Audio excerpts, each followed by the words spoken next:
à cause des risques que nous risquons d'avoir. Parce que nous allons vers une situation qui risque d'être dramatique. Si nous continuons, je dis bien nous, si nous, en classe politique, continuons à penser que nos paroles n'ont pas d'écho. Non, nos paroles ont écho. Ça, c'est vrai. Voilà. Vous avez vu dans cette ville, il n'y a pas eu une grande manifestation de foule, parce que dans une ville de 10 millions d'habitants, on aurait pu avoir 100 millions de personnes sur les rues. Oui, non, on a eu quelques centaines de personnes qui ont bougé, mais ça a fait 27 morts. Est-ce que nous voulons vraiment continuer sur cette optique-là, ou nous voulons dire, attention, soyons sages, nous sommes tous responsables de ce pays, ce que nous disons a un poids, militons pour l'apaisement, militons pour l'apaisement. Ça, c'est très bien. Dans la direction qu'une certaine sagesse est en train de comprendre, mettre en avant maintenant, c'est que pour sauver ce pays, il n'y a que l'échange, il n'y a que le dialogue, et c'est par le dialogue que nous réglerons toutes ces affaires-là. Donc, le consensus. Peut-être pas consensus, mais en tout cas une discussion apaisée, avant même qu'il y ait des élections apaisées. Moi, comme des milliers de gens qui sont en train de suivre, je ne comprends pas, quand il y a un processus déjà démocratique électoral enclenché, c'est quoi le consensus? Ne pas organiser, ne plus organiser les élections, on se partage les postes, non, ou comment? C'est quoi ce consensus? C'est pas se mettre déjà d'accord, que ça ne sert à rien de faire des troubles dans le pays. Les règles de jeu. C'est déjà prendre l'engagement que nous ne sommes pas là pour nous tuer, pour nous entretuer, pour nous agresser.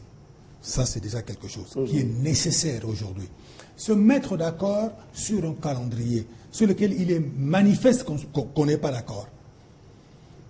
Se mettre d'accord sur les règles du jeu à la base. À la base.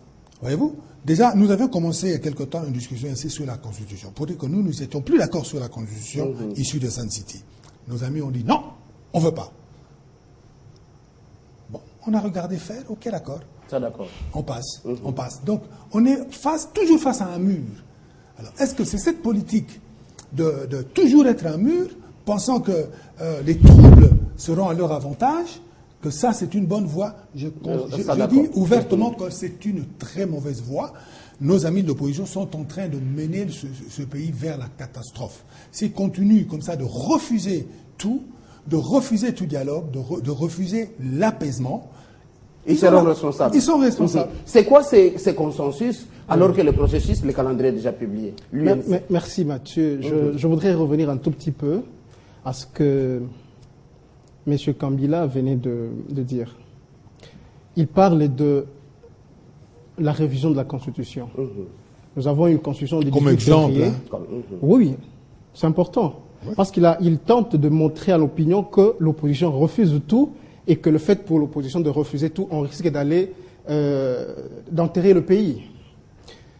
Quand il parle de la Constitution du 28 février 2006, cette Constitution a été révisée en 2011 seulement parce qu'il y avait la présence du président Etienne Tshisekedi, il y avait la présence de M. Vital Kamerhe et d'autres leaders de l'opposition qui, à l'entendement de la majorité, pourraient, au second tour des élections, former une alliance.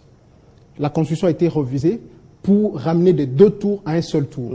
Voilà pourquoi nous avons crié. M. Kabila, président de la République, a été élu à moins de 50%. Donc, ce sont seulement moins de 50% qui ont voté ces messieurs, qui dirigent la République. Politique. Donc, ça, c'est important. Alors, je me demanderais si c'est dans cette optique-là qu'il veut toujours qu'on révise la Constitution, et c'est ce qu'il appelle amener les pays vers un apaisement. Deux, ils ont jeté un débat sur la révision de la Constitution. Il doit être sincère et clair. Il voulait réviser quoi? Réviser l'article 220 pour permettre au président de la République de briguer un troisième mandat. Ça, c'est et là, oui, mais c'est le débat. Mathieu, laissez-moi réagir. Non, c'est lui qui est revenu à ça. Donc, je lui fais l'histoire politique par rapport à leur révision. Alors, la troisième révision qu'ils ont tentée, c'est la loi, c'est la Constitution. L'article 220, et c'est ce qui a fait avancer le pays, faire pérenniser quelqu'un au pouvoir, c'est ce qui fait avancer le pays. Donc une personne au sein de la MP, s'il vous plaît, c'est l'article 220, c'était ça le débat. Il ne voulait plus de la Constitution, c'était réviser l'article 220 ou réviser toute la Constitution pour voter une autre Constitution, afin de permettre au président de la République de briguer un troisième mandat. Et c'est ce qui a été bloqué. Nous avons également bloqué l'initiative du glissement. Alors qu'ils nous disent si ces glissements allaient servir en quoi? Parce que Kabila a eu ses 2 mandats, il est temps que quelqu'un d'autre, même de la majorité, puisse prendre le pouvoir pour créer de l'alternance. Répondez alors à ma question. C'est quoi ce consensus alors que le calendrier est déjà publié, s'il vous plaît? Il a dit, je réponds directement, il a dit qui a réclamé un calendrier? Oui, c'est nous. Nous avons réclamé un calendrier global. Mais il faut pas nous faire porter un chapeau. Nous avons réclamé un calendrier global, mais qui soit réaliste. Comment c'est pas réaliste? Lorsque ce calendrier n'est pas réaliste, vous voulez que nous puissions l'accepter? Monsieur Maître Mbenza vous a donné un aperçu sur les contraintes. C'est comme ça, d'ailleurs, lui traite là d'un non-calendrier. Ça, d'accord. Ces contraintes, Mathieu, ne permettent pas que nous puissions aller aux élections apaisées. Voilà pourquoi nous disons, malgré que vous avez publié un calendrier que vous estimez être global, il faille que nous puissions nous mettre autour d'une table. Si c'est pas global, qu'est-ce qui manque encore dans ce calendrier? Pour essayer d'élaguer quelques contraintes, afin de voir pour le reste comment nous pouvons aller aux élections apaisées. Je ne pense pas que la majorité va trouver cette démarche, d'ailleurs lui-même l'a énuméré, va trouver cette démarche contraire à la loi et contraire aux élections apaisées. Ce que nous ne voulons pas, c'est ce que la majorité pense qu'elle peut toujours, parce qu'il a des militaires, elle a des policiers qu'elle utilise à sa guise, utiliser ces gens pour réprimer les manifestations. Il a parlé des 100 millions de personnes, mais il doit être sincère. J'ai débattu avec lui ici, sur cette table. Il a dit, on veut persuader, lorsqu'on veut faire peur, on doit faire sortir des chars. Ils ont fait sortir des chars. Comment veut-il que les gens marchent sur les chars? Parce qu'on tirait à balles réelles ce jour-là. Mais les peu de personnes qui ont eu le courage de brader, de passer ces militaires, ont manifesté pacifiquement. Ce sont eux qui ont tué des gens inutilement. Attention aux affirmations. Il faut pas. C'est un débat d'idées pour faire éclore la vérité. C'est lui qui est revenu. Ça s'appelle la démocratie. C'est lui qui est revenu sur ça. Moi, je n'ai pas touché ce problème. Je vous appelle à l'apaisement. Voilà pourquoi je réponds. D'accord. Maître Willy Mbenza, quelle analyse vous faites? Déjà, Lutundu a levé la voix et consort. Il serait d'accord avec la proposition de l'opposition, laquelle des propositions, pas les élections municipales, urbaines et locales, ça on va les reléguer après à 2016, on va tout droit aux provinciales, sénatoriales, législatives et présidentielles. Qui dit mieux? Autant que les conseils politiques du chef de l'État, M. Jean-Pierre Kambila ici présent, autant que mon aîné Lutundu là, ils sont en retard. Ils sont en retard parce que le chef de l'État lui-même, en allant signer l'accord cadre d'Addis Abeba, vous savez que l'accord existe, n'est-ce pas? C'est écrit noir sur blanc, les gens refusent de lire, qu'il faut promouvoir la réconciliation nationale. Réconciliation nationale parce qu'en 2011, il y a eu ce qu'il y a eu. Il faut promouvoir la démocratisation. N'est-ce pas? Mais ceux qui l'entourent disent ce qu'ils veulent en son nom. Il ne s'est pas arrêté là. Il a envoyé Chibandaremo, son Excellence, Monsieur le ministre des Affaires étrangères, aller au niveau du Conseil de sécurité pour obtenir une résolution du Conseil de sécurité. Vous connaissez la résolution, n'est-ce pas? 20. Elle est réputée. Dans cette résolution-là, il est écrit noir sur blanc. Il faut qu'il y ait un dialogue, n'est-ce pas, au niveau de la classe politique. On arrête le processus électoral, on dialogue. On trouve un consensus. Je vous évoque les références, les textes. Ça, d'accord. N'est-ce pas? Mais vous ne répondez pas à ma question. Non, je vais venir. Maintenant qu'on se précipite d'abord à l'énervement. Le premier énervement provenait de l'actuel vice-premier ministre en charge de l'Intérieur. Il dit Bolinga tête pour réviser constitution en cours. Vous avez entendu ça, M. Evariste? Ça, il n'a pas dit quand même à ces mots, il n'a pas dit à ces mots. Ça, c'est vous lui prêtez intention quand même. J'ai dit, c'était suivi. Ça va? Deuxièmement, M. Mina, lorsqu'on dit non, reporter la séance, il dit non, ici, le nombre qu'on a vu là, ça ne fait rien. N'est-ce pas? Ça n'inquiète personne. Donc nous continuons. Et finalement, heureusement que pour nous, les 19, 20 et 21 sont arrivés pour dire à Minakou que le pays ne se gère pas par des S'il vous plaît, il ne faut pas justifier les mal. Non, et faire l'apologie de ce qui n'est pas bien. On ne fait pas. Piller les Chinois, casser les biens publics. Il ne faut pas faire l'apologie. Vous parlez des Chinois et des Congolais qui sont morts. Les Congolais qui sont morts, vous n'en parlez pas. Mais vous faites l'apologie. Non, non, on ne fait pas l'apologie, on parle de l'histoire. L'histoire reconnaît et notera qu'en République démocratique du Congo, les 19, 20 et 21 janvier 2015, il y a eu ce qu'il y a eu. Ça d'accord. N'est-ce pas? Ça d'accord. Alors, c'est là que je voudrais rentrer auprès du conseiller pour dire que l'apaisement doit provenir principalement de leur camp. En faisant quoi? N'est-ce pas? En faisant quoi? En suivant les chefs de l'État. Les chefs de l'État ont déjà dressé une ligne de conduite. Vous ne voulez pas les suivre. Vous faites ce que vous voulez. Vous nous retournez en arrière. Donc, vous ne voulez pas qu'on exécute. entendement, pour dire aux téléspectateurs, les chefs de l'État seraient d'accord avec la vision de l'opposition. C'est son entourage qui fait le contraire. Lisez l'accord d'Addis Abeba, lisez la disposition 2098 de la résolution, vous allez comprendre.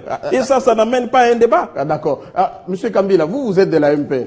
Et ce que ça justifie, c'est qu'il y a cette guerre autour de la succession de Joseph Kabila. On s'acharne sur Robert Minakou. C'est ce qui justifie tout ce que l'opposition vient de dire? Je répondrai à votre question, mais j'aimerais très rapidement répondre quand même à 2-3 choses qui me semblent mériter une réponse. Premièrement, dans un système démocratique, ce n'est pas un péché que de proposer quelque chose ou que d'avoir une position. Une position. Ça, ok? d'accord. Jusqu'à ce jour, et je le dis ouvertement, le plus calmement possible, je continue de penser qu'il est nécessaire de retoucher notre Constitution. Et je le dis aussi calmement. Jusqu'à maintenant. Même l'opposition est d'accord sur ça. Ça, c'est un. Ça, vrai. Donc, ça, c'est un. Ouais. Deuxièmement, une position politique qui consiste à dire il est temps qu'on mette quelqu'un d'autre, même s'il est de l'opposition ou de la... Peu importe. Que ça soit quelqu'un d'autre. Oui. Ce n'est vraiment pas un programme politique. Parce qu'un programme politique doit répondre à l'impératif de la nation, au problème de la nation, à ce que la nation a besoin. La nation n'a pas besoin que de quelqu'un.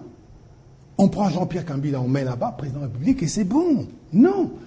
La nation a besoin de quelqu'un qui a la maîtrise sur les mécanismes qui fonctionnent, qui a un parti politique, qui va obtenir l'obéissance de telle ou telle institution du pays. Le chef de l'État peut être indépendant aussi, hein? Pardon? Le chef de l'État peut être indépendant aussi. Il gouvernera comment?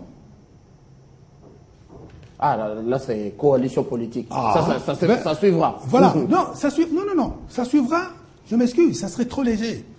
Nous sommes devant une responsabilité. Nous devons choisir quelqu'un qui doit gouverner ce pays. On ne peut pas dire, il faut seulement quelqu'un d'autre. Non. Vous n'êtes pas en train de dire, à part Joseph Kabila, il n'y a pas d'autre personne? Non. Je ne suis pas en train de dire ça. Je réponds à une question. Si vous me posez cette question-là, je vous répondrai. Si vous y tenez, je vous répondrai, je vous donnerai mon avis. Mais le conseiller a déjà dit dans son livre, vous le savez, non? Il a déjà dit ça. Il propose la révision parce qu'il veut que le président Kabila reste éternellement. C'est un point de vue. Non, mais c'est normal. Mais c'est une proposition. Mais vous voulez que je vous le confirme? Parce que c'est écrit, il ne faut pas faire de la magie. Dites-le directement. Il est en train de le dire. Oui, mais j'ai encore besoin de le dire parce que c'est écrit Il est en train de dans le votre dire. bibliothèque. Vous avez probablement mon livre. D'accord. Si vous ne l'avez pas, je vous le donne. Et je me suis expliqué pourquoi. Voilà. Si vous voulez, faites une émission sur ce sujet-là, je viendrai vous réexpliquer encore mieux. Ça, d'accord. Pourquoi? Donc, Mathieu retire sa question de tout à l'heure par rapport à la pérennisation. Non, ma question reste. Voilà. Ça fait débat quand même. Ce n'est pas une question de pérennisation. Il n'y a aucune phrase dans mon livre qui dit que le président doit rester de manière pérenne. Non, je dis qu'aujourd'hui, pour 2016, et je continue de le penser, et je l'affirme là calmement devant toi, ce pays a besoin de cet homme-là. Et si on veut qu'on s'explique là-dessus, on va s'en expliquer. D'accord. Ok. Maintenant, on referme la parenthèse. Accord cadre où le pays s'est engagé à promouvoir la démocratie, à promouvoir le dialogue. Mais bien évidemment que oui. Et au retour de l'accord cadre, quelques mois après, dans ce pays, le président de la République et le gouvernement ont proposé des concertations nationales. Ce n'est pas une tentative de dialogue. Qui est venu, qui n'est pas venu? Qui a voulu venir à ce dialogue et qui a refusé de prendre part à ce dialogue? Ce n'est pas connu. Et ça, c'était pas la promotion de la démocratie, c'est pas la promotion du dialogue, c'est même pas la promotion, c'est le dialogue. On a essayé de le faire. Les choses se sont passées comme elles se sont passées. Il y en a qui sont venus, il y en a qui ne sont pas venus. On parle de verre à moitié vide, verre à moitié plein, c'est selon.